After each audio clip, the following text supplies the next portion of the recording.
Hi, my name is Colleen, and I help people be empowered around all things money. And I do help a lot of people through the disability tax credit process. Getting approved for a disability tax credit is actually only step one of the process. I know it's a lot. When we were first going through the process with our child, well, it wasn't the doctors or any of our support team that told us about DTC. It was other moms. So that was my first clue that there was something wrong with the process. And then the more I learned about it, the more I learned that so many doctors will refuse to sign the forms. And then a whole other chunk, for whatever reason, are unable to fill them out effectively. And so many people are being told that they don't qualify for DTC or being denied access to disability tax credit, when really, in fact, they probably should be approved. In fact, we've been able to connect many people that have been previously declined with a positive application. But of course, we can never guarantee that someone's going to be approved. We can just try and do the best job possible. So these are the steps that you're going to follow. You might have some more questions around them. And if you do, for sure, feel free to reach out. I would love to answer your questions, but I'm going to try and lay this out for you in the most simple way possible. As you move through the process, there'll be different videos that come to you at each step because it's a lot of information at once. I totally get it. So we're going to try and break it down for you and help you get through those steps. So step number one is you need your application properly filled out. And so I'm able to refer you to a doctor team that has actually put over 1,000 people through successfully. They have over a 98% success record. And so with that, they've learned some tricks. They've learned that, in fact, what we really need is a clear and concise application for the CRA. So in fact, when they fill out your application, they may not include all of your symptoms or surgeries or things that are going on, because for the purposes of the disability tax credit, it's not helpful. So to be approved for disability tax credit, what qualifies? So things that don't qualify are seizures are really hard because they're sporadic. Certainly anything can get approved. It all depends on the severity, but seizures are hard because they're sporadic. Hearing loss is a harder one. Sight is hard. You really need to be pretty much blind in both eyes to qualify under sight. And so let's think about it this way. The criteria for disability tax credit is that it needs to take you 3 times as long to do the normal daily activity of someone of similar age without the disability 90% of the time. And those normal daily activities are feeding or making a meal. So not like a frozen meal, but actually making a meal. Walking. So can you, for example, walk across a football field without taking a break? Could you do it multiple times? Or are you super slow and 3 times slower than someone of similar age with the disability? Or getting dressed. So maybe you have a mobility issue, or maybe you have like a partial paralysis in your hand or something, so that you can't do your buttons, or you can't get your shoes on by yourself.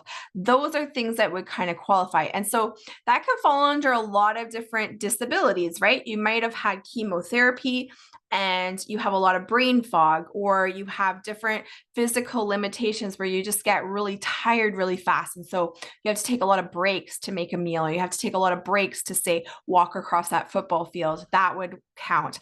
Mental function also counts under that. That's where anxiety, depression, ADHD, autism can fall under, because while you physically might be able to get dressed, you just might not mentally be able to get through that process without a lot of prompting and support from, say, a parent or a caregiver.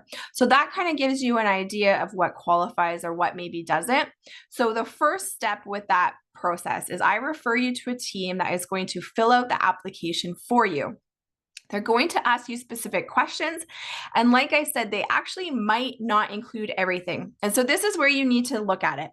If you have multiple disabilities, you're going to do the thing that is the most prevalent. What is the thing that kind of meets that criteria? And we're going to focus on that.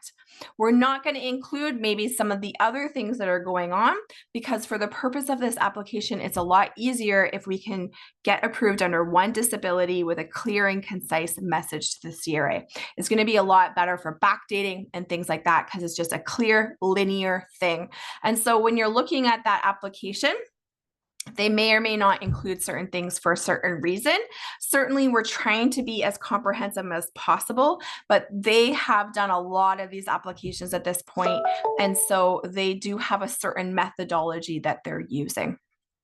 Number two, after that appointment, about an hour later, you should get an email that says, what's next? And there's going to be a video from me kind of outlining what are the next steps of how you can get your doctor to sign for you after you have that filled out application, or you can get the doctor that I've referred you to sign that application as well. And so that video is going to get you through that step of how do you get access to the doctor to sign it. If you need, there's like instructions of how to upload it to the MyCRA, things like that. And if for some reason you don't get that email, just reach back out and just say, what's next? And we can just send you that little bit of information. And then lastly, once you're approved, assuming that you're approved, you're going to absolutely want to come back to me and book a Maximize DTC appointment, because like I said, getting approved is actually only step one. We want to make sure that you're getting all of the credit, all of the associated benefits, all of the tax return. Are you opening that RDSP if it applies to you?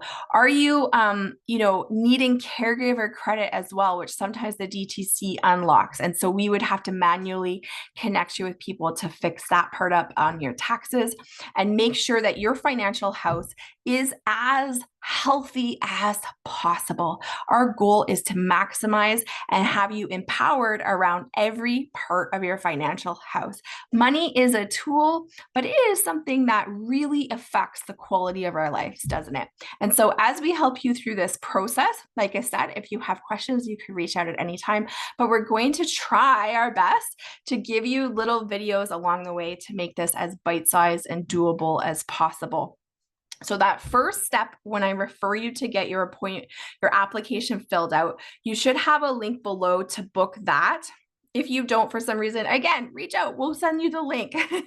But that first appointment, you're going to show up, you're going to need about an hour to go through with the team that's been trained to fill out the application, about an hour to go through it. You don't need to bring medical documents to that appointment.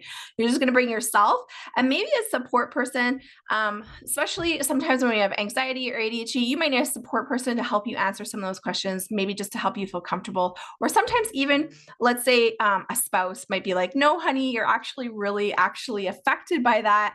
And you're kind of almost downplaying your disability because sometimes you've lived with it for a long time and you just, you don't realize that other people don't live with that effect to daily life. And so yourself and maybe a support person to that appointment is going to take about an hour to do that.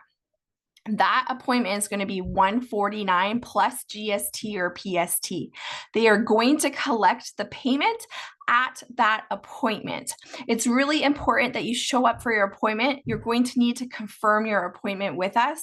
And if for some reason you can't, please, please, please let us know, because someone else could take that appointment. But also the team, they only get paid if you show up, and they certainly deserve to get paid for their time. So please help us help them and let us know if for some reason you can't come. So $149 to fill. And then if you move to the second step and you want the doctor that I refer you to sign as well, we can help you through that. They can do that for you. Certainly we'll help you understand what medical documents you need. That again will come to you in the what's next video. But just so you know, for them to review your application and sign as well, that will be $149. And that portion has no GST or PST because it's actually directly with the doctor.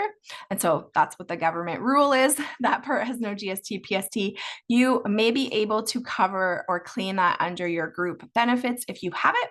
You can also claim it as a medical expense on your taxes. So save that receipt. I hope that makes sense. Again, if you have any questions, let me know, but we're going to help you through each step of the disability tax credit process. You're on step one. And so there is a link below, or should be a link below, for you to book that first initial application appointment where they're going to write the application for you. And again, that's going to be $149 and you're going to pay at the appointment. There's never going to be any extra percentage or anything like that taken. We absolutely don't agree with that. And we want to make this accessible as possible. My role is to refer you to that part and then to come back and help you clean up the rest of the credits and make sure you get full advantage again of all the benefits and credits associated with disability tax credit. I know this is a lot. It's going to take a little while to get through. The CRA only works so fast, but once you get it, if you are approved, I can tell you it really, really is worth it. And it's an honor for us to be able to help you through this process and gain access to some help in a world where it seems like it's super hard and you're always told, or at least my experience was, you're always told you there's support out there, but try and get that support. It's super hard. And so if we can help you through this process and make this part a little bit easier, we're honored to do that.